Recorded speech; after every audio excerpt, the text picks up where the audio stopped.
look at this, token 2049. Actually, it's a very funny story. For example, when you drink coffee, you seems like very passionate about that, but I couldn't understand anything you said. What is the universal language? Fighting. No, and actually really matters is people itself. It's what you do on a daily basis. It's how you're gonna live your life. We often have long-winded conversations about when real companies and brands are going to adopt blockchain technology and really get into crypto. But there are companies and founders like Sunny Liu from VeChain who have been doing this for years, working with the biggest brands in the world on supply chain management and other very important parts of their business. When you focus in on companies like this that are doing so much with so many people, it's hard to be pessimistic about the future of crypto. That's dope.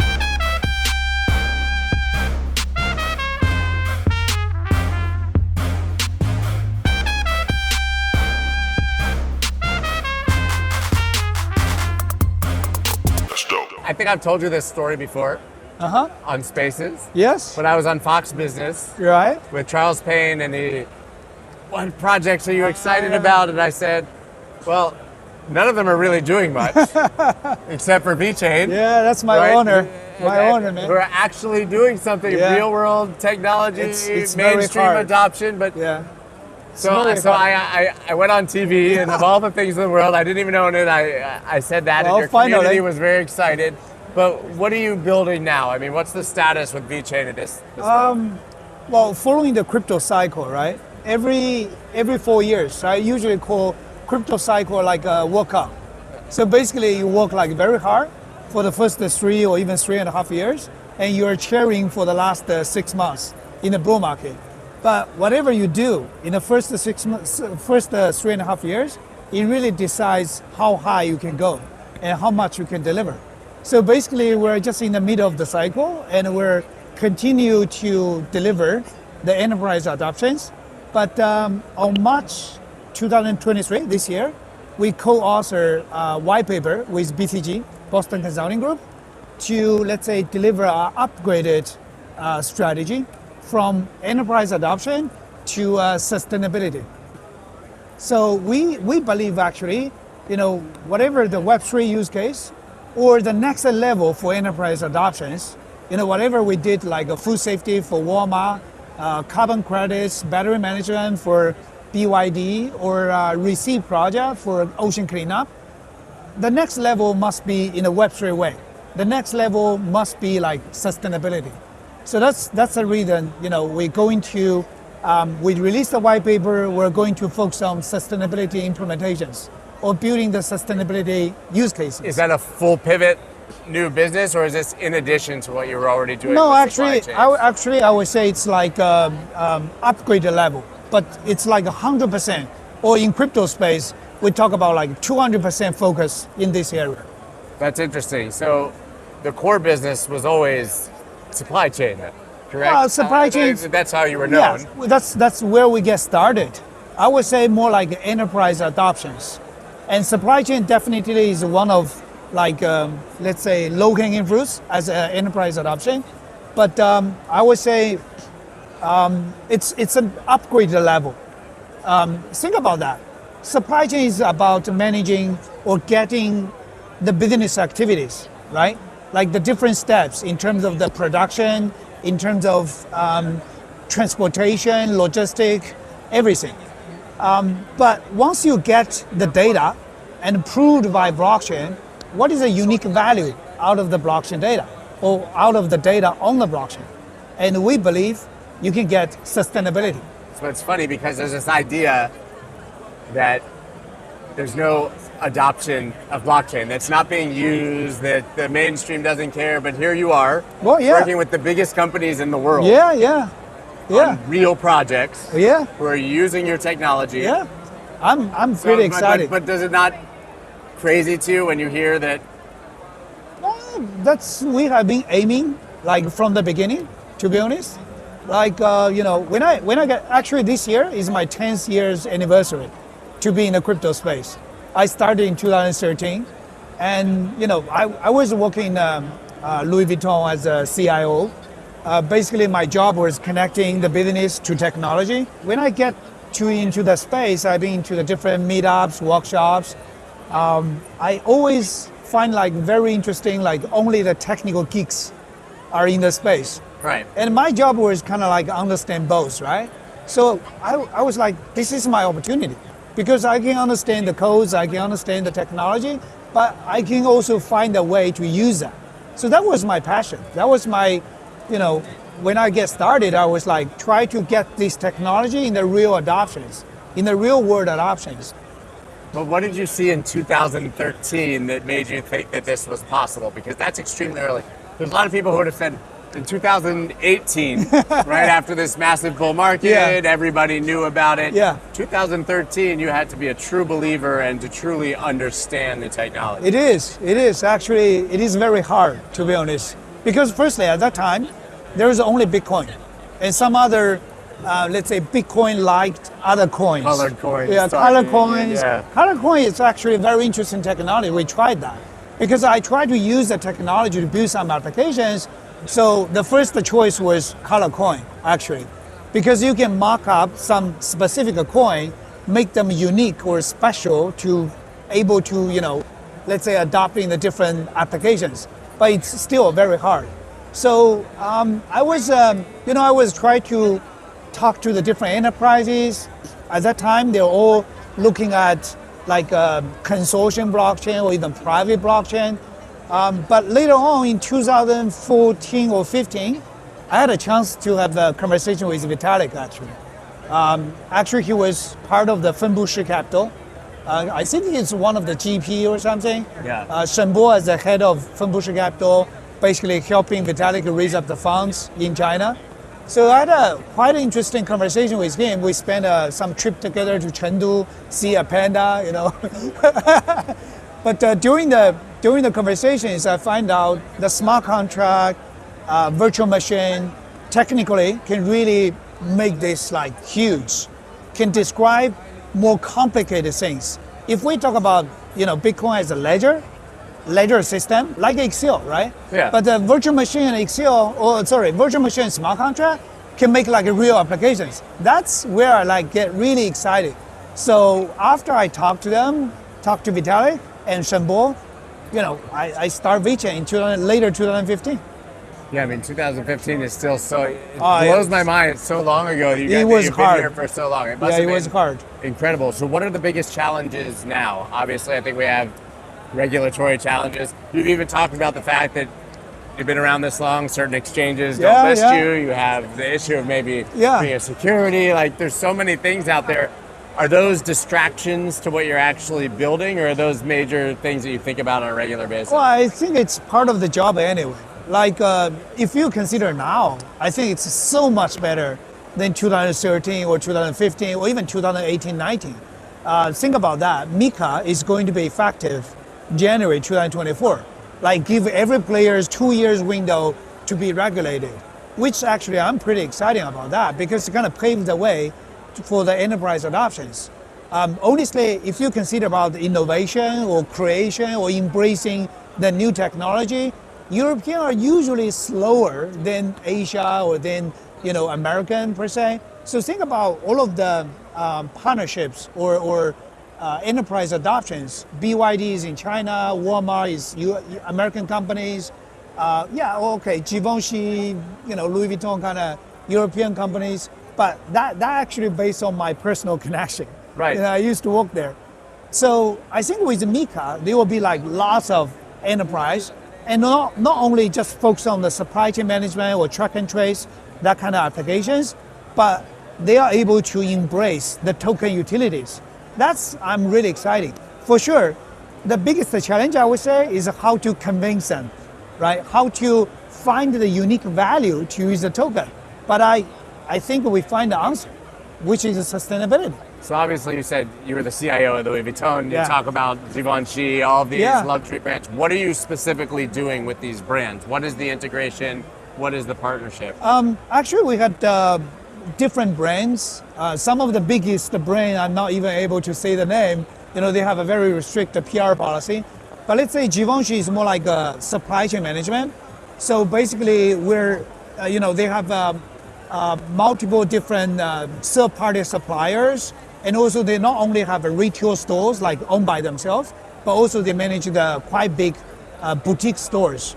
So how to track luxury goods from manufacturing, even from the raw materials to the manufacturing process, to transportation, logistics, until the retail stores, it's quite harsh because the different players have to connect to the single system. But using the smart contract, using the the data on the blockchain, people can have people doesn't have to worry about the integrity of the data. So that's where we started with. Actually, it's a very funny story. Tell it. I know the CEO at that time, global CEO Givenchy. He was my friend, also my boss when I was working Louis Vuitton. Anyway, it's the same group, right? So I went to Philip's office. LVMH is a pretty good business. Of course. Number one luxury group, right? So I went to Philip's office. I tried to sell him the blockchain solution, VeChain solution in 2016. And I spent 30 minutes and he stopped me, like I still talking about, he stopped me. He said, Sonny, you seems like very passionate about that, but I couldn't understand anything you said. But just tell me what to do. So I asked him to, give me one product line. It's better like new launch product line. So actually he agreed to let us try an infinity bag, which was the first product line we tried. And since then, we have been going like expansion. They can see the benefits about that. And eventually we cover like 100% of leather goods with them and also expand to other brands. What was the existing system that you're replacing? Because obviously all these brands managed to track their goods before they found blockchain. I would say not like replace it, but it's kind of like a connector connecting to the different systems. For example, we work with a logistics system. We work with the SAP, with the manufacturing system. So it's more like a super connector, connecting to the different system, even the retail system. So basically, let's say our system is more like a, let's say, trusted data source. So you are able to feed the trusted data to the different sectors in the supply chain. But we're going to upgrade that to find the specific value you already own the data. For example, if it's a recycled material, that could shows extra value to sustainability, that kind of concept, right? And even get more engagement. Actually, that was one of the discussions with Philip, like for our first meeting. He always wants to, let's say, get the product to talk to the client directly. And how are you going to engage the users? How are you going to engage consumers or bring the consumers also part of the game? I think we need to find a specific topic like everybody agrees, which is sustainability. I think it's a universal topic. It's like the biggest consensus of the humankind. I agree. Yeah. Is there an element of interoperability with other chains that's going to be involved in that, or is that not necessary? Sure. I think it's like there are multiple cross-chain protocols. And we just launched our own bridge as well. We're able to connect to Ethereum, and we want to connect to the others as well. Because honestly, firstly, sustainability is for everyone. And it cannot be relied on just one entity, one association. Even UNDP are not able to cover everything, right? Right. So we wanted to make it as inclusive and also open space. I don't even care like some application wants to build something on the other blockchains, Cardano, Ethereum, I don't care. As long as they can work with us, they wanted to be part of the team, aiming for sustainability. I'm sure we have somewhere to collaborate with each other. So I think, I came from a long way, right? In the 2016, 17, it's kind of like exclusive. When you try to invest some application, you say, okay, you only can develop on VeChain. But honestly, I think right now, it should be more inclusive and open space. As long as you are able to, build some application on sustainability, as long as you try to bring the new concept, help people to understand what is sustainability, how to live in a sustainable life, using those small apps here and there, and I think we should be like an alliance, to work on this topic together. At what point do you think that blockchain replaces, or VeChain even specifically, becomes the solution for sustainability and for supply chain and all those things? How long does that take? Is there an obstacle where people just still outright think we're all scammers and it's not going to work, or you can't even explain it to them, it's too technical? Well, I think it's getting there. It could be very soon, to be honest. Firstly, I've been through like 13, 17, 21. Yeah, cycles never Three change. cycles, right? And now we're aiming to the next cycles. And I'm sure the next cycles, especially with whatever recent Franklin and also before the BlackRocks apply the ETF, it kind of bring, massive attention from the market. And those guys are serious money, are serious funds going to look at the space. So they must have something like not only focus on speculation, they will drive people's attention, they will drive the market's attention, looking for some, like as we talked in the Mario's space, real world adoptions. Yeah. Right? So now, I think as long as we can have some small use cases, applications, can really help people to live in that kind of sustainable life. For example, when you drink coffee, you use mug other than a paper car, you drive an EV, you also get motivated, and every small effort from an individual are able to be collective value, and you show the real value, reveal the collective value, make the bigger impacts. I think people will get that. And also all of the infrastructures, the wallet, the extensions, APIs, SDKs, those kind of the technology is getting more and more. And with the regulation, it's easier to go to the massive people. Yeah. It's a real, I think the next all-time high will led by the real world adoptions, will really be, let's say, adopted by massive crowds. So I think it's getting there. Maybe, I would say, let's say 2 years, 2024, 25, we're gonna reach to the significant moment. But after that, another building, think about that. There will Another be like bear market, another time to build. Sure, that's a market correction, right? But people will build. People will have, look at this, token 2049. I mean, the last bear market, 2049 is like nobody here. But now, even the bear market, you see like so many crowds here. And that means the players, that means the serious players are looking at that. They will build, right? They were looking at the real good models and start to build real meaningful applications to change people's life, to make the world better. Your shirt says UFC. Yes. VeChain. Yes. What's that about? Well, we find that UFC is a very interesting sports, and actually not only sports but also entertainment. Let's say we try to make VeChain story visible, bring the massive exposure and visibility. So we will have internal discussions. What is the universal language? Not English, unfortunately. Fighting. No, it's a sports, right? Look at what the Matthias changed to Miami or even to the entire America. So we will talk about sports and music. There are two universal languages across the whole world. So what we try to do, we want to bring everyone's attention. I don't care if you speak Spanish, English, French, Italian. You gotta join the game. You gotta be part of the, let's say, biggest campaign of the humankind to, do the sustainability and make the world better. So our ambition is try to aim to build 1 billion users platform in the next, maybe 2 cycles or 3 cycles. So that's what we try to do. A decade. Yeah, a decade. I think it definitely can be done. It definitely can be done. Even less than a decade, maybe half decade, we can make it happen. Yeah, I mean, when these things go exponential, it can happen incredibly fast. Yeah. ChatGPT Yeah. and AI, obviously. Yeah. We just need the killer app that's retail facing, Yeah. which I feel like we haven't had yet. Yeah, tools are quite over there, and imagine the exponential, development of the technology involvement, right? Like you mentioned, AI, big data, cloud. It's blockchain itself. It's evolving super fast. We're always saying like 7 years. 1 year in crypto is kind of like 7 years. Dog years. Yeah. Yeah, it's like dog years. Yeah.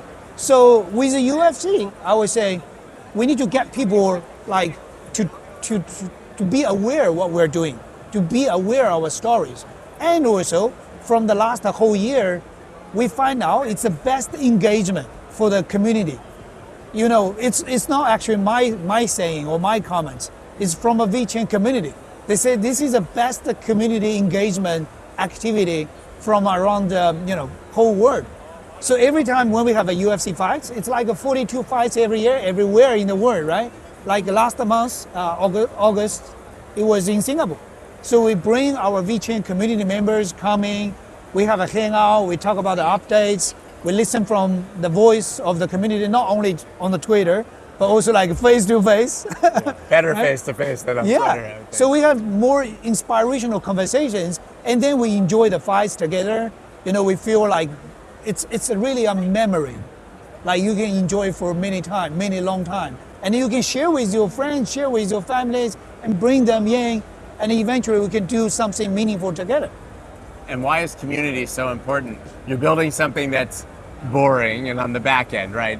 Sustainability, supply chain, but then you have this passionate, massive community on the front end. Yeah. How do those two things come together? I think the community is centric in terms of the Web3 from the beginning, period. We talk about like Web 1 is focused on the connectivity, right? People are focused on building up the infrastructure because you just need to connect it to the internet. And Web 2 is about the mobility. People doesn't not only want to connect it to, let's say, network, but also they want to connect anytime, anywhere. So that's why mobility focus. But people, let's say users, are more interactive. What about Web3? Web3 is about content creation. It's about the contents user created, but also owned by them.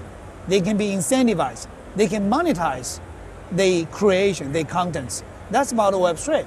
So I would more like, I trust the, let's say, user itself. I believe user with proper tools, with proper platform, they are able to create like really innovative contents, really valuable things. Not mentioning about sustainability is really about everyone.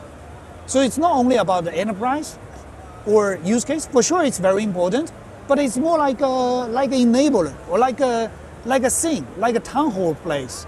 And actually really matters is people itself. It's what you do on a daily basis. It's not like you do a project for 1 month or 1 week. No, it's how you're gonna live your life can really make the difference about the future sustainability. Like the real make the world better. So you think we can get to 1 billion people? Sure. Well, that's my mission. I'm not gonna rest until I get there. Well, I hope that it happens really soon then. Of course. Thank you so much. Thank you, Scott. Appreciate it. Yeah, it's a pleasure. Let's go.